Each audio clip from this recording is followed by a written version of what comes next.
Because we came to consensus on what proficiency looks like on this particular learning target, and our assessment showed us that over 80% of our students were proficient on this target, let's revisit our learning goal as we take a look at what our data tells us through the use of a data analysis protocol.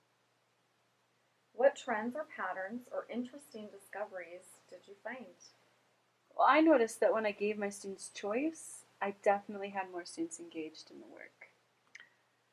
I saw a pattern with my exit tickets. I noticed that there were 20% of my students not getting it that day, and I was able to plan a mini lesson for the next class time to catch those that weren't getting it. What are the problems of practice suggested by the data? Well, when I provided opportunities for the Student Choice Project, I realized that I have to provide surface learning and scaffolding before I can ask them to do the deeper learning that's required in that final product. So my honors students actually really struggled with choosing their own learning product, even though we made a rubric and we had developed a list of possible ideas for them. They just wanted to know what they needed to do to get the A. I also noticed that it was hard to get students to engage with authenticity. They struggled being the drivers of their own inquiry. So what are our key conclusions and recommendations for addressing this particular problem of practice?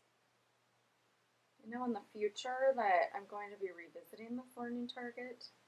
So do you have any suggestions that you could give me to help me be more successful with this next time around? Possible strategy we could try to develop the necessary ownership is by using the generative and genuine quadrant activity. I'm not sure what the generative and genuine quadrant activity is.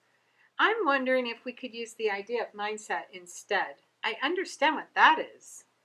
Yeah, we could reframe it by asking the students what they would like to work on based on what inspires their curiosity and is important to them. Okay, so in summary, I'm going to work with the 20% of my students who are currently struggling with this target during intervention time.